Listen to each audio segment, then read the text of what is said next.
Hello and good afternoon. It's David here speaking to you from near centre of Halifax. Happy 600th birthday this year to Shibden Hall. What I'm going to say today is going to be action-packed into a very small space of time. 600 years inside an hour, I hope. Bear with me, I will do my best, but there are things you might wish I've said that I don't. There are things which you may learn today, hopefully, that you've not heard before about Shibden Hall, because there's a great deal more about Shibden Hall that you need to know, that's my impression, than just to know a bit about Anne Lister herself. So we're going to start from the very beginning, and off we go. And I hope you come with me. William Otes is the man to whom Shibden Hall is attributed. And the first reference to what we believe to be Shibden Hall comes in a document dated 1420-1421, the early part of 1421, which was the reign of Henry V in England. And it's at this time that we believe Shibden Hall was built. Here we have a rather fascinating artist's impression from about 100 years ago of Shibden Hall, what it looked like when first built. I think you will easily recognise the gables, which are much the same today, but the central front area looks very different, and it is only an artist's impression. It was before the huge mullions were put in, which came at least 100 years after this. The doorway you can see as much as it is today, the main doorway. You'll see that we have a stone base and a half timber section above it. So the house, or the hall if you like, was built in Shibden. Originally, the term was Sheepdene, and the term derived from Sheepdene, the valley of the sheep, which is very appropriate because a lot of the wealth of Yorkshire in the Middle Ages came from sheep farming and wool, of course, right down into the 20th century. The hall may actually date from before 1421 because there are references to William Otes, who was the probable builder, in documents back another 22 years to 1399. So it could have been that the hall was a little earlier. Certainly, we believe it to be 600 years ago old now. The Otes family, sometimes spelled O-A-T-E-S, were part of the dual economy. Some of you will know what I mean by this, sheep farmers who were also textile merchants. And they built their hall on a south-facing promontory of land. This is halfway down a hillside, and those of you who know where Shibden Hall lies, I think, will follow. There was a reliable water supply, very close, which was vital, and the hills around could shield the house from bad weather. Now, how did they come to build Shibden Hall, or a building like it? These are not very good pictures, these are modern pictures of the construction of a timber-framed house. First, the large planks of wood would be assembled on the ground flat and held together with wooden pegs. You can see the wooden pegs today at Shibden Hall, the original wooden pegs from all those years ago. No nails or screws were used, completely timber, and in between there was sort of wattle and daub to fill in the gaps. So they then raised these frames up from the ground, and of course there were two each end, and there was a central section. How that was put in is anybody's guess. But this is the method by which it is believed that the timber sections were raised. In this particular picture, it looks as if they were using maybe some form of a crane as well, which they wouldn't have had in the Middle Ages. These are plans, as I say, conjectural, we can't say absolutely, of the first two phases at Shibden Hall. Forget for a moment the yellow line I've put in. So initially there would have been a gallery at the first floor level. This is the ground plan here on my right, and this is the upper floor. Typically of those houses, there would have been a gallery around at first floor level with access into the upper chambers. But it would have been open to the rafters as it is today. And there was a very, very large, over here, in front of the passage, a very large fireplace here, very different to today. I'll show you a conjectural picture of what the fireplace looked like in a moment. So the yellow line I've inserted shows what happened when they altered the hall in fairly early years. More about that in a moment. They took the line back and put in stone construction with a double mullioned window. The early Shibden Hall owners, 1421 to 1522, these are the Otes family. So we start with William Otes, believed to have been the builder, around in 1421. We go down through John Otes, his son, who married Isabel. William Otes, who married Margaret Waterhouse. He, in fact, married twice. More about that in a moment. Then we come down to his daughter, Joan, who married Robert Savile, and in due course, after they were married around 1490, they inherited Shibden Hall, but it wasn't all that plain sailing. So this is Otes' pedigree too. We've already seen William Otes II, who was around at the end of the 1400s. He married twice. His second wife's name does not seem to be known. His first wife was a Waterhouse, a family well known in the story of Shibden Hall. We shall come across them again. As a young man, he and his wife had a baby, a girl called Joan. In fact, they had two daughters. The oldest girl was allowed to be declared the inheritor of Shibden Hall, the heir or the heiress. Joan Otes, therefore, grew up believing she would be the heir of Shibden Hall. And in due course, she married a member of another well-known local family, the Saviles, Robert Savile. Later on in life, when his first wife had died, William Otes here married again, and he had a son called Gilbert Otes, who was much, much younger, probably a generation younger than Joan, but her half-brother. According to English law, property always went to the males before the females. However, Joan had been declared the legal heir back in 1456, and then in 1491, father, William Otes, suddenly changed his mind and said, "This is my son, he has to inherit." And this caused a lot of anguish. So Savile, Robert Savile, and his wife Joan Otes, believing themselves to be the heir, took legal action in the courts in 1492 after their brother-in-law had been declared the heir. It took 12 years in the courts for the matter to be settled in the Chancery Court, 1504. At that stage, Savile and Joan were declared the real heirs to inherit the Shibden estate, based on the declaration which had been made about 50 years earlier. Gilbert Otes, the half-brother, was offered half the income from the estate just for his life. And this is an interesting inheritance because it means a woman inherited Shibden Hall over and above her brother, which is very unusual even in court judgments in those days. So we here have a sketch, again from a leaflet on old Shibden Hall, a conjectural reconstruction of the original fireplace and fire hood. You can see the fire hood, which would carry the smoke up through the rafters here. The present fireplace really probably only covers this area. You can see it in the second picture. You will all know it, I'm sure, from pictures or from visiting Shibden Hall. And here we have the new stone mullioned windows. There's some upper mullioned windows as well. So the fire hood looked very different to the fireplace we see today. That again probably only lasted about 100 years. So the yellow line we saw in that earlier plan I showed you is that middle section of the centre of Shibden Hall at the front, the south front. And that is what was altered, probably in the time of the Saviles, although we're not absolutely sure. It could have come a little bit later. So the front wall of the house body was altered. It was brought forward and built in stone and lined up with the doorway, which is here. This was brought forward, and the mullioned windows were put in. It looks as though these windows were original here. Some of these were probably added later. So what we have today is altered this central section.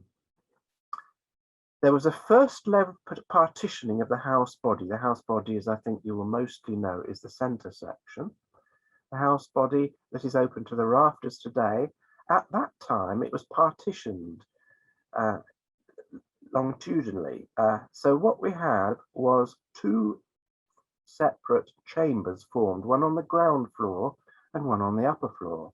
So in the center here, we had an upstairs and a downstairs, not the open structure we see today, which was opened up by Anne Lister in the 1830s for the first time since the early 1500s. And while the Saviles were at Shibden, the parlour ceiling was created with the Savile owl emblem, which we can still see today. The Savile owl emblem comes from their coat of arms. The Saviles were only at Shibden for one generation, up to around 1522. Here we see the Savile Room, or the music room, sometimes called the drawing room, showing the original stone fireplace there, with the panelling open at the back left-hand corner where the arrow is. And you can see there part of a much larger fireplace, which can be opened up behind the panelling at times, and a much later fireplace inserted perhaps in Anne Lister's time. So again, a much larger fireplace which shrunk and became smaller. Panelling put in much later. Now we move on from the Saviles. We started with the Otes family, we moved to the Waterhouse family, and they were at Shibden Hall for around 90 years. They came from another half-timbered house, parts of which survive, although enclosed in stone and hidden away near Sorby Bridge, the Hollins. And this is where Robert Waterhouse, who married Sibylla Savile of Shibden Hall, grew up. And this timber work is probably contemporary, similar age to the early timber work, the early 1500s at Shibden Hall. So that's interesting. He moved from one house of a similar style to another. And Robert Waterhouse, as we shall see here, married Sibylla Savile. The actual year they married, we're not sure, probably before 1520. And they go down, the Waterhouse generations come down from them. First John Waterhouse, then Robert, and finally Sir Edward Waterhouse. They intermarried with Yorkshire families, the first two, the Bosvilles and the Watertons. The Barker family were not so local. And Sir Edward was the man who finally sold Shibden Hall. That was in 1612, more about him a bit later. His cousin, Caleb Waterhouse, bought the hall temporarily before selling it later, rapidly, in 1612, to a lady who was known as Widow Crowther. So these Waterhouses, what do we know about them? First of all, the church and the people of Halifax, for hundreds of years, paid tithes to Lewes Priory, which was a religious monastery, Christian monastery, down in Sussex, about 250 miles from Halifax.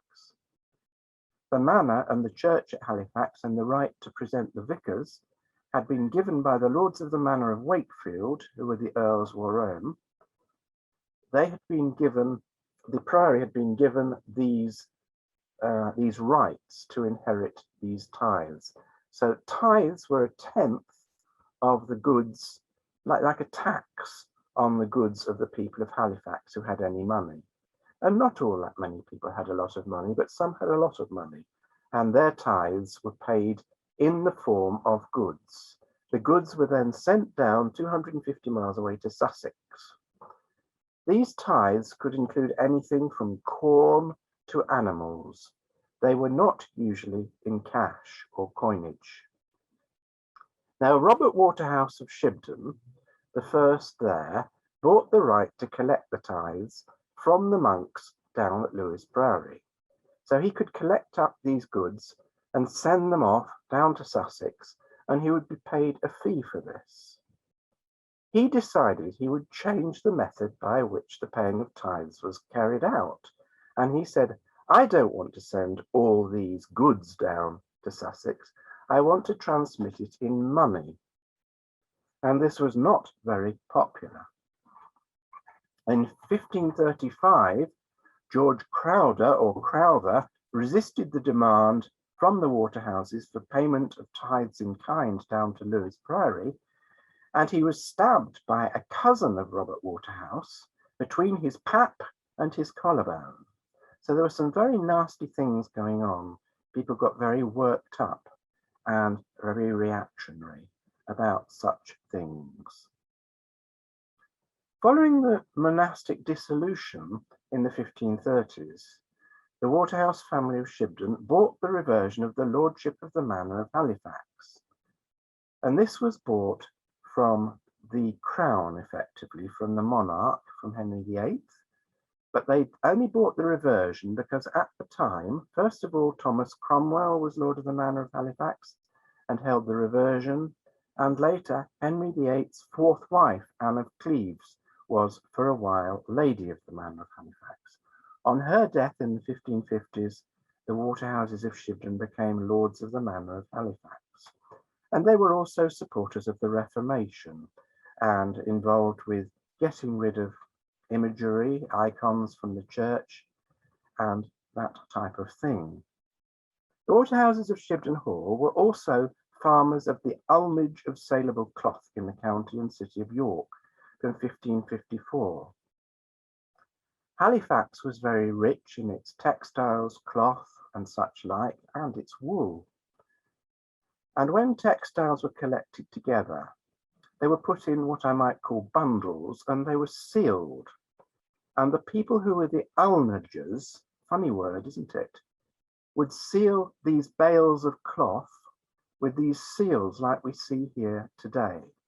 And the Waterhouses had the right to do this, to seal the bales of cloth, to send them off to the south of England or to send them abroad, and it gave them a fee. This fee was quite a good fee. It brought them in more money. I could say more, but it's a complicated story and we'll have to leave it there. Robert Waterhouse lived to be a very old man. He may have been approaching 90 years. He eventually died in 1578. But in his older times, he was accused of most vile, abominable, lewd, and naughty practices, though he wasn't charged with any of these. What these are, we have no idea at all. His motto, sorry about the phone ringing, it will switch over. Veritas liberabit, the truth shall set you free.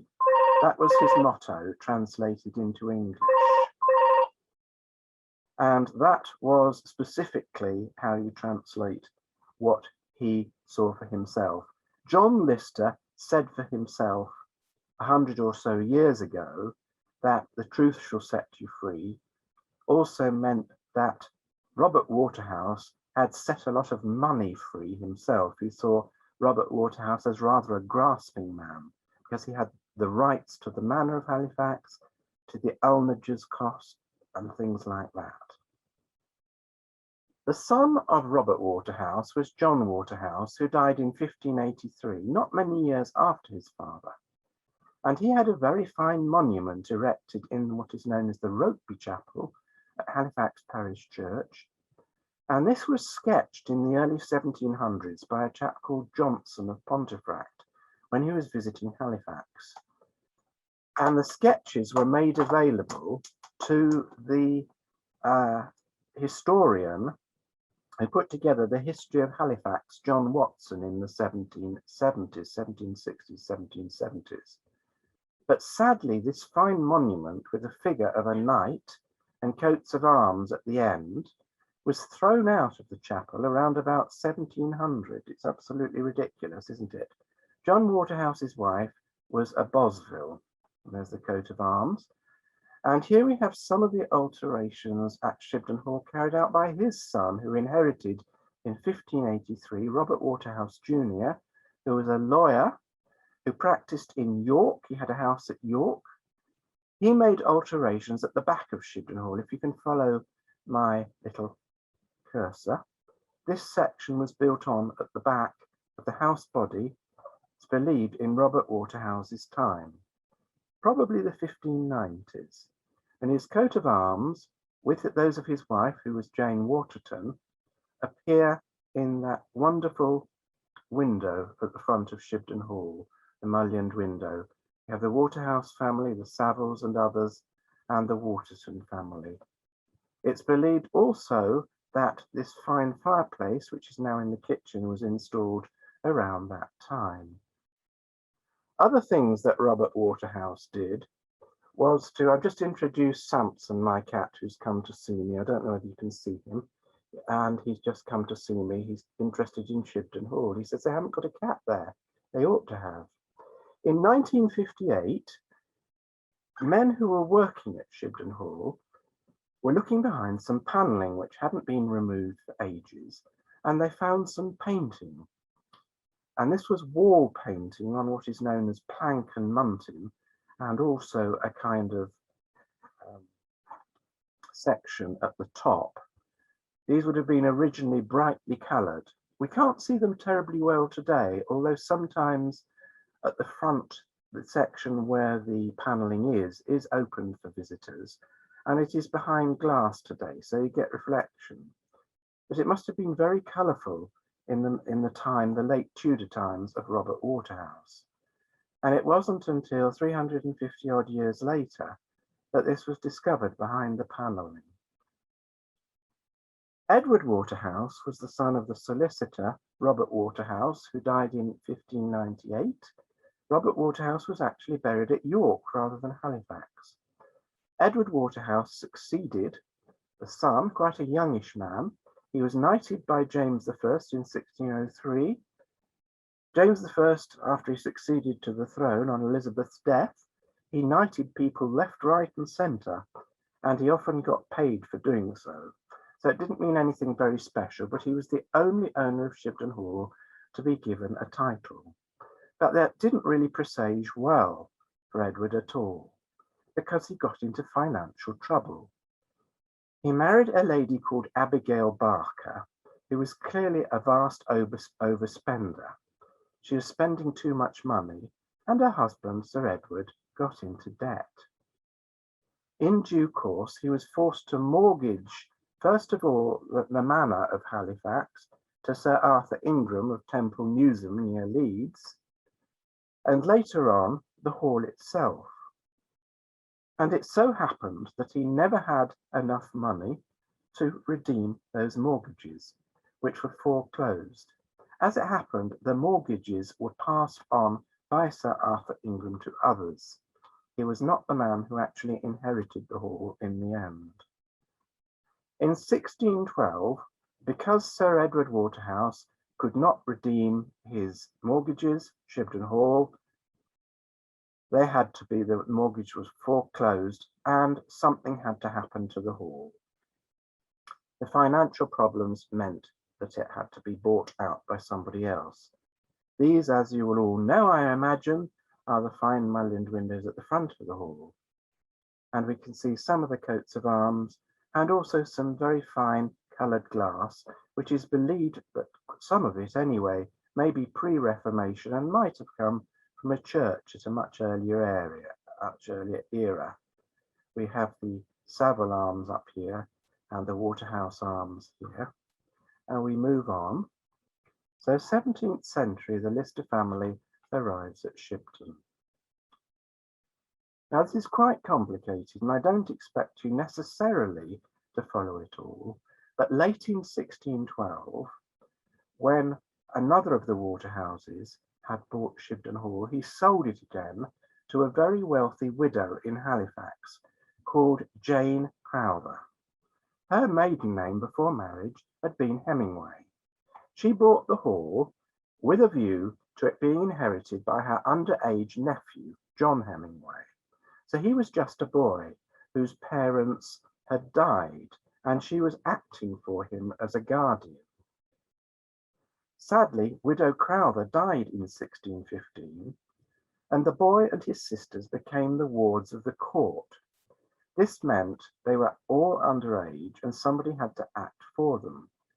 And it had already happened, and Widow Crowther had been the earlier guardian. Now, their uncle, Samuel Lister, who we can see on this pedigree at the bottom, it's not very easy to understand perhaps. We have Samuel Lister and his sister Edith, who married Robert Hemingway.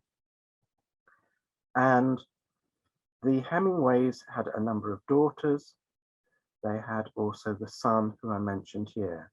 Now John sadly followed his aunt, Jane Crowther, to the grave soon afterwards before reaching his majority.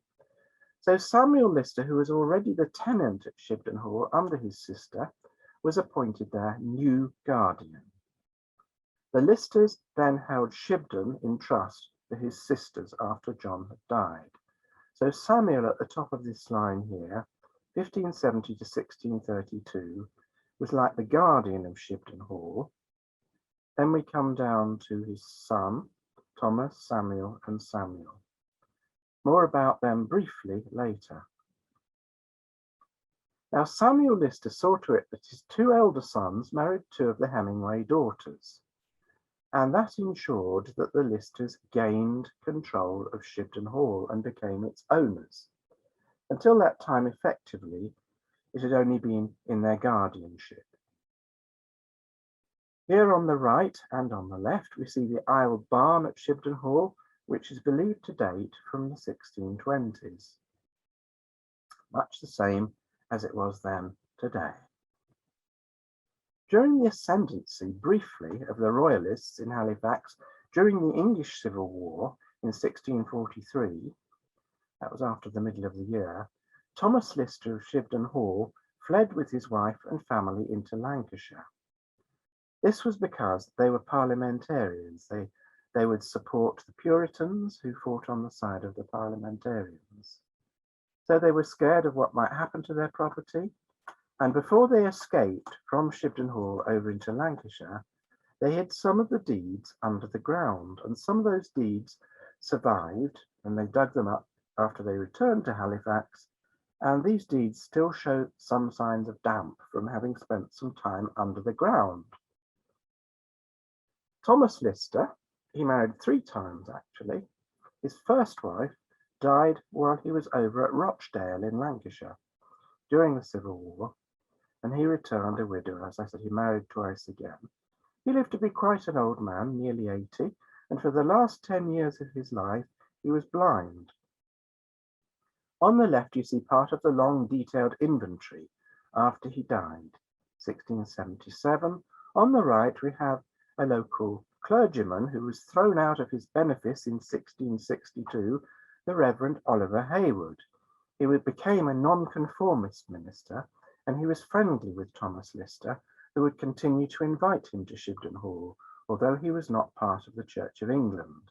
And there's an account of Oliver Hayward, who kept an interesting diary, that he once attended at Shibden Hall, but he wouldn't stay to eat with them at Shibden Hall because the vicar who represented the established church was there, and they couldn't stand one another.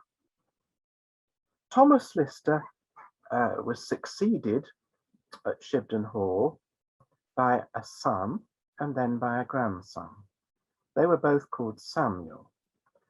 The final Samuel of this line is the man whose portrait hangs in the house body today at Shibden Hall, with a rather delightful horse beside him holding the reins. He succeeded to Shibden Hall in 1693 at the age of 20. He married, but he died in 1702, leaving no children. On his death, his widow claimed the hall for her life, which was arguable under the laws at the time. A dispute ensued with the younger Lister family branch, descended from the younger branch of the Samuel Lister, who died in 1632, after the remarriage of the widow. So Samuel Lister's widow remarried after his death. I mention in passing that an extraordinary number of biscuits is recorded as having been consumed at Samuel Lister's funeral or Arville. Now, the funeral Arville was the feast held at the house of the wealthy, as possibly of the less wealthy too. And this was big business. There were funeral cakes and there were funeral business, which were big business in those times. It seems to have been the main diet that people ate at the wake. We move on to the 18th century. Coal, soldiers and brothers. Here we see, up on the hillside opposite Shibden Hall on the North Arham hillside, a house known as Upper Breere. This has been demolished for many years now, but it's where the junior branch of the Listers lived in the 17th century, those descended from the younger son of Samuel, who died in 1632, who had come to inherit the hall in the early 18th century. From 1702, after Samuel Lister the youngest's death, there was a bit of a dispute between Samuel's widow, who had remarried to a local man called Thomas Stern of Wood Hall, and the younger Lister branch. Part of this dispute involved coal rights. And this is a time we might mention that coal mining was carried out on the Shibden Hall estate from Elizabethan times right down to the early 20th century. In due course, we don't know how, but this dispute was settled amicably, and the widow of Samuel Lister died quite young, and in 1709 James Lister, who lived having come from Upper Brea, but lived in Halifax, he came into his inheritance at Shibden Hall, the inheritance which was really of his second cousin, I think it was his second cousin once removed. And he was an apothecary by trade. On the left we see his account books from the year 1709, and he prescribed all sorts of things. He was sort of a druggist come, I don't know, health food man come chemist. And one of the things he prescribed when people were ill, believe this or not, it is absolutely true, he would sometimes provide a prescription of dried woodlice. How would you like that? Eventually, James Lister was to die in 1729. His wife, who was called Mary Issett, survived him by many years. She came from Horbury near Wakefield. And the monument is partly in Latin and partly in English. And as you can see there, it has the coat of arms of the Listers at the top, and it's high up on the southwest corner of Halifax Minster inside today. This couple left a large family. In fact, they had about 15 children, and nearly all of them reached adulthood. It's quite remarkable at that time. And a lot of them were boys, a lot of them were sons. And I shall have to say something about them in a few moments' time. This is a simplified Lister pedigree. We start off with James Lister of Shibden Hall. I should perhaps have put this up on a separate slide, but anyway, we have James Lister at the top, Mary Issett, and their children. We just see some of their children.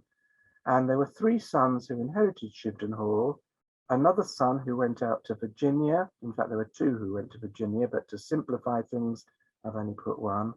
And finally, the property went to the youngest son, and it came down to James Lister, and then down through his brother to Anne Lister. More about them in a moment. So the eldest son of James, who inherited in 1729, was in holy orders. He was a clergyman. At the time, he was stationed at Doncaster. He was also to become the headmaster of Bury Grammar School in Lancashire, which would make him more money, we gather, than actually earning as a priest. And it was more convenient, perhaps, to be relatively near home. Anyway, in his time, the hall was rented out, and his brothers had to find other places to live. His account books, actually very, very interesting. They tell us a lot about the running of Shibden Hall in his time. And he never married, and he was the first of several brothers who never married, which is quite extraordinary. He was the sponsor of his eldest sister's son. His eldest sister was Martha Lister, and she married a chap called Will Fawcett of Halifax, whose son went down to London and enrolled in the British Army, and eventually became in charge, really, of the British Army, effectively. Some of you will know an English nursery rhyme. The grand old Duke of York, who had 10,000 men, marched them up to the top of the hill and marched them down again. It was perhaps because of the incompetence of George III's second son, who we see here, on horseback with George III and the Prince Regent as he became, eventually George I. We see them in a fine portrait by Beechey with James Lister's nephew, who was born at Shibden Hall, Sir William Fawcett. He virtually commanded the British Army at the end of the 18th century because the Duke of York was not doing very well. He was the effective controller. So, returning to the Lister line, when James Lister died, he fell off his horse, having had a stroke, we believe. 1759 that was. Then we have James Lister, his brother, who inherited. We have these portraits from Shibden Hall. Anne Lister had them reframed. James Lister only inherited the hall for 4 years. He died in 1763, and then the property went sideways to his brother. He only was in charge of the hall for 3 years. As you can see, they all died in their late 50s or around about 60 years of age, and all 3 of these men died unmarried. When Samuel Lister, the third brother, died unmarried in 1766, we might say that the Shibden estate should by rights have gone to the son of the next brother. So if we look at the simplified Lister pedigree, we have the 3 brothers who inherited. And then we have Thomas. There was also a William Lister who went out to Virginia, but only Thomas had a son, and he was the elder of the 2. We might say his descendants, and he did have a son. Willie Lister, son of Thomas, was overlooked, even though he lived in Britain by then, but he did inherit Shibden Mill, and his descendants finally inherited the hall in 1854. But Thomas's line was left out, and the property went sideways under the will of John Lister in 1859 to Jeremy Lister Sr. He inherited 1766, continuing there for 22 years until his death in 1788. During the 1730s then, 3 Lister brothers, in fact, from Shibden, the sons of James, emigrated to Virginia. It made sense because the estate back in Halifax could not possibly support them, so many sons in the family, and indeed, as I've said, Reverend John Lister rented Shibden Hall out to others for a period, though he did return to Halifax to Shibden around about 1750.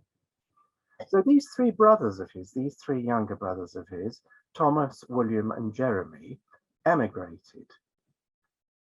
One of them came back, the youngest, the 3rd, and he was the one who inherited Shibden in 1766. We believe that he lived at Lower Breer. We know that he inherited it, which is another smaller house on the Shibden estate, a stone house, which has been much altered. And it's believed that Jeremy Lister's children, including Anne Lister's father, Jeremy Lister Jr., were born there in the 21 years between 1744 and 1765. The eldest son of Jeremy and of Anne Hall, this was James Lister, born in 1748, the eldest surviving son, but not the eldest son, of Jeremy. He succeeded to the hall and the estate, and he lived at Shibden Hall with his sister Anne and also his sister Martha. We don't hear much about Martha, but she was also living at Shibden Hall until her death in 1809. So these didn't marry either. Of course, James Lister was Anne's beloved uncle, and the older Anne Lister was, of course, Anne's beloved aunt, who we believe was her godmother and a close friend and confidant. One of the things that James Lister did do to improve Shibden Hall was to improve Lower Breer, where he may well have been born. In 1818, he had improvements there completed, a new frontage on what had been probably a house that was nearly 200 years earlier. And on the barn behind Lower Breer, James Lister's initials and the date 1818 appear. On the right, in Anne Lister's handwriting, we have a document which lists what went on, who took part in James Lister's funeral in 1826. And I could explain in some detail. The bearers, of course, helped carry the coffin. The mutes, they stood alongside the door at the outset and walked with the procession. And they would carry big staves covered with black crepe. And there were certain formalities which were gone through. Many of you will know that in the natural way of things, James's brother Jeremy, Anne's father, did not inherit Shibden Hall. It was left to Jeremy's son Anne. Sorry, Jeremy's daughter Anne. She might as well have been a son, I could say that. When Jeremy himself died in 1826, a hatchment was painted. Many of you will know of the Anne Lister hatchment. This is the lesser known hatchment, which used to be kept under a bed at Shibden Hall, which was painted for Jeremy Lister in 1836. And as many of you will know, the hatchments were usually hung outside the house of the deceased and then taken down to the church afterwards. So Anne Lister of Shibden Hall, born in 1791, the 3rd of April, the eldest surviving child of Captain Jeremy Lister, Jeremy Lister Jr., baptised at Halifax Parish Church, now Minster, on the 12th of September, after her father had returned from his time in Ireland in the army. Jeremy Lister wrote a letter across which passed across the Irish Sea to explain that Jeremy's wife had given birth to a baby. So Jeremy heard about that from his brother James. I'm not going to say, to your disappointment, I'm not going to say a lot about Shibden Hall in Anne Lister's time. We know much about it, I'm sure you do. We know about Anne Lister's journal or diary, partly in code. Over 7,500 pages, around 5 million words. It's absolutely extraordinary. Very few diaries in history match up to it in any way. We mustn't forget lots of other documents written by Anne, and even volumes of travel diaries survive too. And a few years ago, Anne's travelling writing case was returned to Shibden Hall. It was discovered in France, and we wonder if perhaps it was rediscovered having been left in the rooms that Anne had hired or rented in Paris during the 1830s, and it had somehow gone sideways from there. Anyway, it's back at Shibden Hall, for which everybody is very glad. And of course, why we're here today, what fascinates so many about Shibden Hall, because it was the home of the first modern lesbian, as she has been dubbed, and her partner, Anne Walker. Here's a sketch by Horner of Shibden Hall in 1835. From the previous year, 1834, Anne lived here with Anne Walker in a very close partnership. Miss Lister was rather ashamed of shabby Shibden, as she'd sometimes term it, and of course she had grand designs for the building. She employed a man called John Harper of York, an architect, who came up with some wonderful designs for Shibden Hall. How would it be if today we had this grand hall here with a tower on the end and further towers behind? There is the tower which was built, but there was also an extension planned beyond there. In a sense, I'm glad Shibden Hall didn't get distorted any further than it did, but I acknowledge Anne's achievements. There is the tower on the left, which was achieved and virtually completed before the two Annes set out on their tour in June 1839. On the right, the fine gatehouse, designed by John Harper, both designed by John Harper, of course. That was completed in 1837, facing Godley Lane. There's John Harper in the centre at the top. Coal mining on the Shibden estate went on for centuries, as mentioned, and on the right we have the Walker Pit ventilation staff or shaft erected in the 1830s. It was to air the mine underneath. It wasn't the access shaft. That was nearby alongside a little house or cottage. We all know, I think, that the Listers had a very fine post chaise. This is an old postcard of the Lister post chaise from probably 100 years ago. And we all know that Anne Lister loved driving, not motor cars, but coaches and stagecoaches and things. In June 1839, Anne Lister and Anne Walker set out on a very fine expedition. They went north through Europe and Scandinavia, through Finland, down to St. Petersburg, Moscow, and down through the middle of Russia to Georgia, including a journey round and down the frozen Volga River. They spent a lot of time in the Caucasus area, and sadly it was there that Anne was to contract an illness. And this is Anne Lister's passport to Russia in 1839, which is in the archives at Halifax. It must have come back with Anne Walker. Tragically, Anne died on the 22nd of September 1840 out in Georgia at a place called Kutaïs. Rather remote, we don't know much about the circumstances. The information that we understand is that she was bitten by a tick and that this inflammation which ensued caused her death about 2 weeks later. We don't know what that involved. Was it something like Lyme disease? Somebody has suggested. Possibly, possibly not. Here we have the burial entry in 2 sections in the Halifax Parish Register. At the top, Anne Lister with an asterisk. Sorry about the background noise. The asterisk it refers to this here, who died September the 22nd, 1840, and the vicar, Charles Musgrave, put that in to explain why it had taken so long for the burial after the death, I think. Because you see, it's the death and the burial 7 months and more apart. As most of you will know, pieces of the lost tombstone of Anne Lister, which appears to have vanished for 120 years, were rediscovered in March 2000 under the floor at the back of the church. From the early 1980s, Helena Whitbread laboriously transcribed the text and the code of many of Anne Lister's early diaries.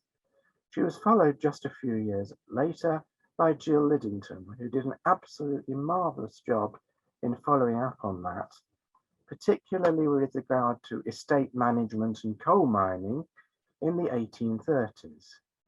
And it's the latter work, that of Jill Liddington, on which the TV series Gentleman Jack has been based. But the earlier work by Helena Whitbread must be valued greatly for what it is. After Anne Lister's death in 1841, when Anne Walker came back to England, she inherited the hall for her life, with the proviso that after her death, the property would revert to the Lister family, that Lister family which had perhaps been considered to have been done out of their inheritance back in 1766. Many of you will know that Anne Walker lived at Shibden Hall till September 1843, and we now know through modern research that it appears she returned there to live in the household of her brother-in-law, Captain Sutherland, in 1844, having lived for a while in some kind of care facility near York. I'm not going to go into detail there. Anne Walker was put under enormous pressure.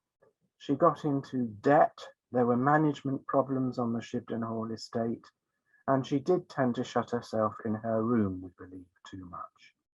Another challenge she received was the railway coming in, the plans for the railway coming in across Shibden Park, right by the Mearside which of course had been created by Anne Lister a few years earlier. And this was the original plan for the railway coming across the Shibden Park.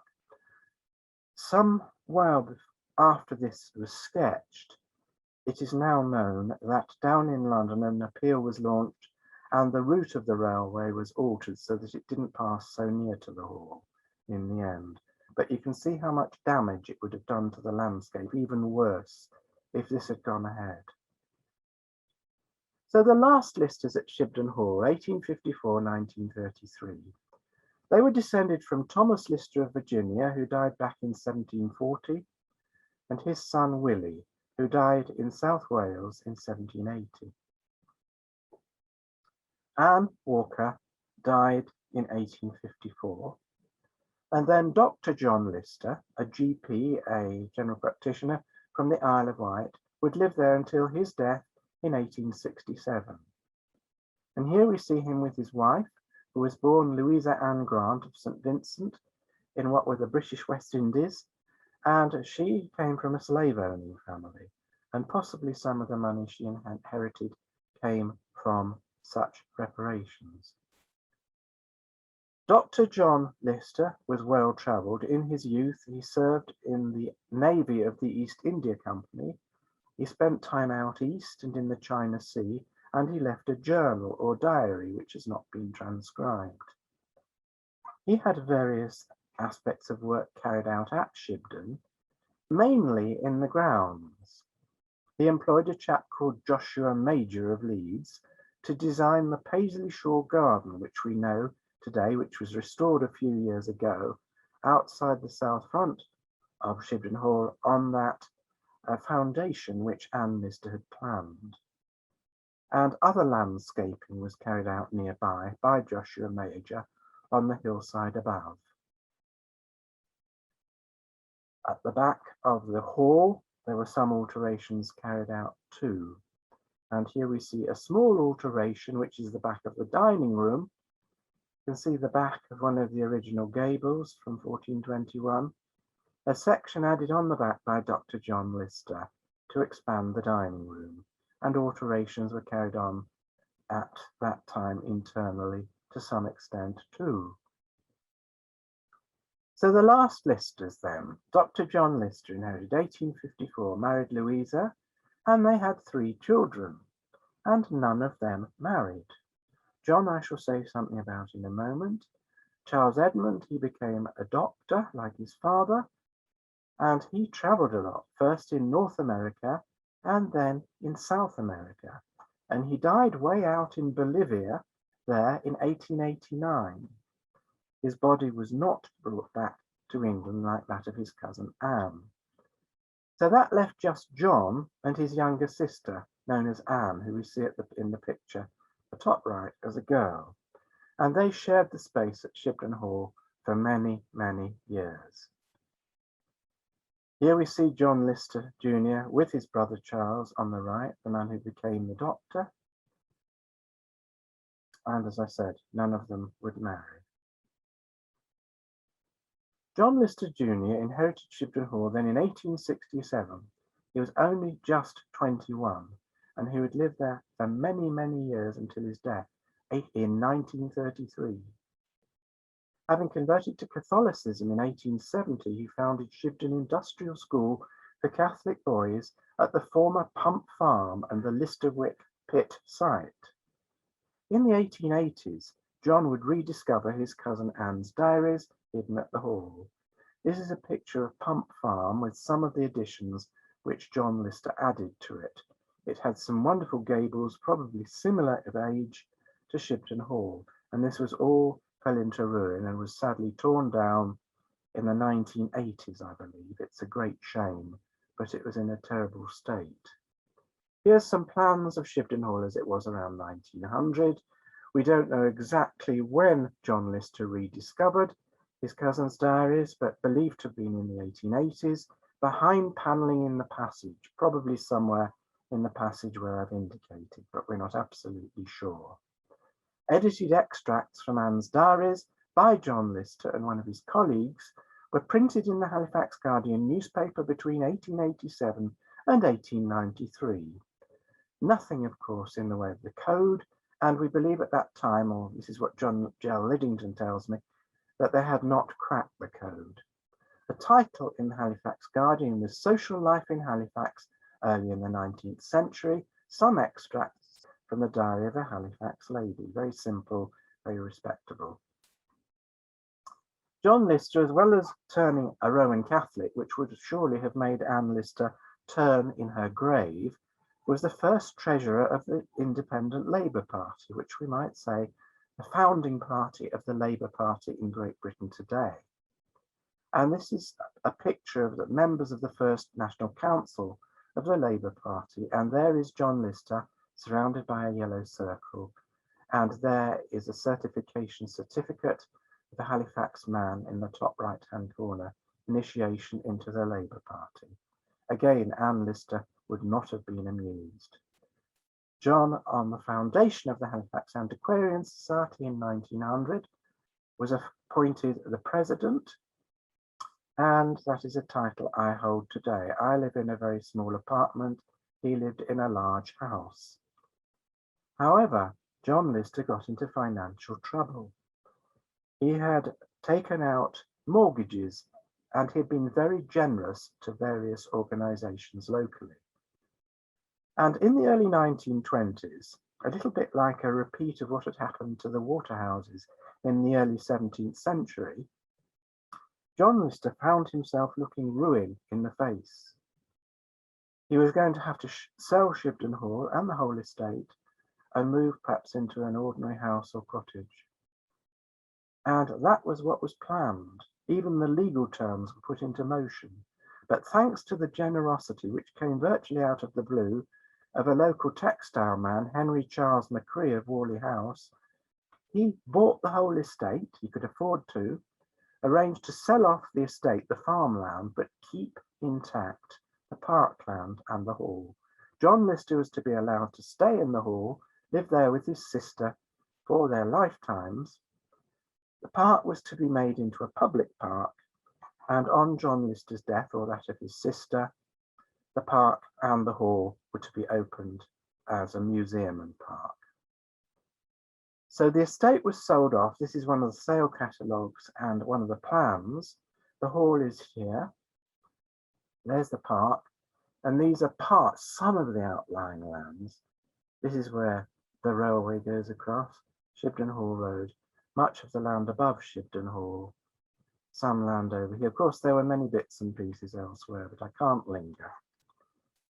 In 1926, the Prince of Wales, the eldest son of King George V, the man who eventually became the Duke of Windsor, having been Edward VIII in 1936, came to Halifax to open Shibden Park to the public. And thereafter it was a public park. But Shibden Hall was still closed to the public, the home of John Lister and his sister. His sister died in 1929. So that just left John Lister himself. He died in October 1933, and he was buried up in Savile Room churchyard, St Anne. His funeral was actually taken at the Roman Catholic Church of St Bernard in Range Lane.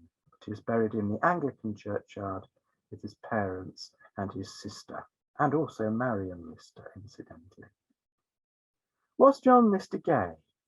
We have no proof, but we note that his personal correspondence seems incomplete. Anecdotally, we know he took an interest in young working men. What did that mean? We can't be sure, but there are indications he may have been gay. I wouldn't say it is proved. A few years after the death of John Lister, when Shibden Hall had been sorted out, when Edward Green, the librarian, and his daughter Muriel had been up there to sort through many documents, there was a royal visit to Shibden Hall. A second royal visit 11 years after the first, a formal endorsement, if you like, of Shibden Hall being handed over to the people of Halifax, as it had happened after John Lister's death. And there we see King and Queen, the present Queen's parents, with the Mayor and Mayoress. And that Mayoress, Mrs. Hodgson, on the right, looks very bored and uninterested. I'm sorry, Mrs. Hodgson, you do. So, having opened as a museum, along with the barn and one or two artefacts being placed in the barn, this was all expanded in 1953-54, when the West Riding Folk Museum was created around Shibden Hall's aisled barn and in some little buildings behind it, built to house it. And that adds to the interest of the farming and that sort of aspect of this area. In 2003, an extensive restoration of the hall was completed, which was partly funded by the National Lottery Heritage Fund, and this cost nearly £500,000. And then, a few years later, the Shibden Parkland was comprehensively restored. And this was with a grant of £4 million, also from the National Lottery Heritage Fund, and that is when many things were restored, including the passage under the garden. The new Mearside Cafe and Visitor Centre were opened, and the whole environment around was improved greatly. As we all know, in 2018, Sally Wainwright's planned HBO BBC TV series had the working title Shibden Hall, though this was later renamed Gentleman Jack. And in 2019, again, as I'm sure you know, the first series of Sally Wainwright's new series was screened on TV.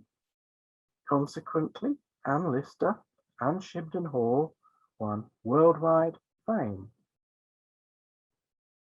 Happy 600th birthday, Shibden Hall. There is a wonderful story to be told about you. There's a wonderful story to be told about Anne Lister. And we should not forget others than the Listers were at Shibden Hall, and they all had their own stories to tell.